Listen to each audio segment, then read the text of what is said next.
ఒక తుమ్మ చెట్టు ఒల్లంత ముళ్ళున్న ఒడి మత్తనోయమ్మ, కొల్లలుగా పిట్టెలకు కొలుపు నీ ఇల్లమ్మ, కాటు కాపూతలా నీ తనువు నలుపున్న, కడుపులో జాలోలె పసుపూరుతావమ్మ, కంచలేకన పెరిగి మంచనీవయ్యేవు, మంచపై కాపుకు దాపు నీవయ్యేవు,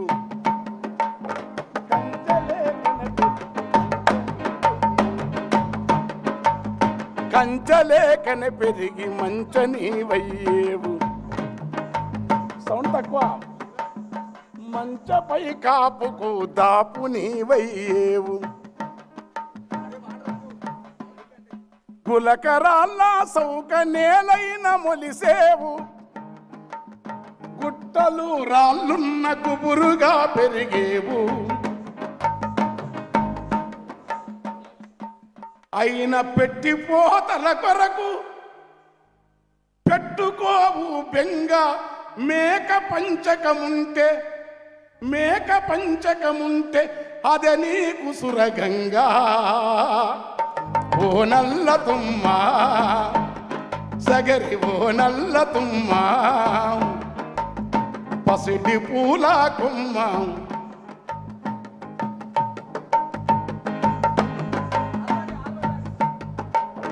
పాలు మరిసిన మేక పాలు నీ పిందెలు,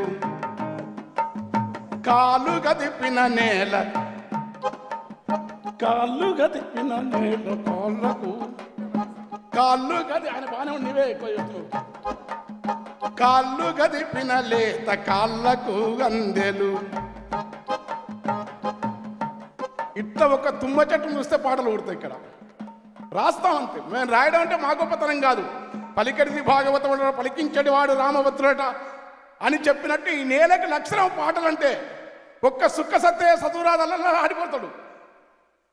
ఇక్కడ చెరువిరాల భాగయ్య ఆంధ్ర ప్రాంతంలో చింతామణి నాటకం రాకముందే తెలంగాణలో కాంచనమాల వేశ్య నాటకంతో వేసినాడు.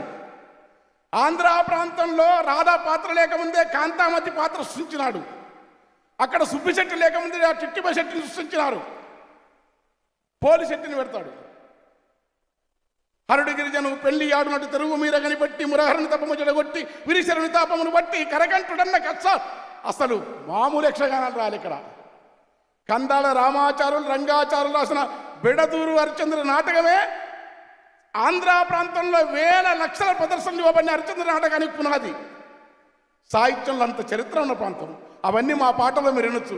తెలంగాణ తేజన్ సినిమాలో, పూసిన పున్నం సినిమాలో, అట్లనే రాయలసీమ మీద రాసిన ఉత్తరాంధ్ర రాసిన అది వేరు. కనుక అలాంటి జీవద్భాష ఉన్న ఈ నేల సాహిత్యాన్ని ఉండటం వల్ల ఇవాళ తెలంగాణ నీళ్ళు వచ్చినాయి. నిజంగా నమ్ముతున్నాం. మరో కరువులున్నాయి. ఏడ్చేది మేము మామూలు ఎడపుండపోయేది. వయ్యారి బామొచ్చి వరి మల్లె మొలిసింది, లొట్ట పీసు చెట్లు గెట్టునా వెరిగినవి, తరిపొలము దక్కింది పెరికలము మిగిలి, సెలికంత మొరమయ్యి గొలుకు గొలుకయ్యింది, కలమంద జమ్ముళ్ళు రా తెలంగాణ కరువుకు గురుతాయరా, కలమంద జమ్ముళ్ళు రా తెలంగాణ కరువుకు గురుతాయరా,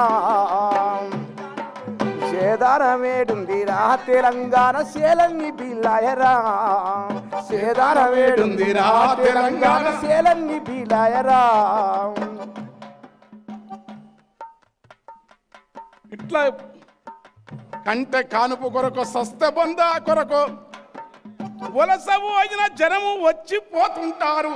సావు పుట్టుకల మధ్య తప్పని పెళ్లికి ఇండ్ల సున్నాలేసి ఎగురంగా చేసేరు. పెళ్లి వెళ్ళిన నెలకురా ఇండ్లన్నీ పెంట కుప్పాలైతవి. ఇట్లాంటి బాధలుండేది. దాని తర్వాత తెలంగాణ వచ్చింది. నీళ్లు గోదావరి ఊర్లల్లో నమ్ముతారో అమ్మరో ఇగం వచ్చిన నీళ్ళు వచ్చాయి తెలంగాణకు. ఒక్క 5-10 ఏళ్ల పాలనలో ఇంకా పారుతున్నాం. అద్భుతం. అందుకని నీళ్లు రావటం, జీవితం మారటం.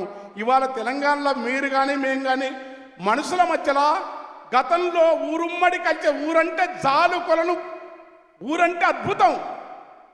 ఊరంటే పచ్చి పాల మంద, ఊరంటే జాలికొలను, నీటిలో సిలికలు చేపలు, ఊరంటే చిరునవ్వు వర్ణములు సాంద్రత గంధములు పున్నాగ దర్శన గన్నేరు పుంజరులు ఆకుపచ్చలు లేత వగరు వాసన పూతకు పురుగు పురుల ఖాతలు గురువందరు నుపోతలు పరిమళ పువ్వు మొక్కలు పల్లె బుక్కలు సుక్కలు పూసిన మొగలి పాదలోని రెక్కల అద్భుతాలున్న ఊరది.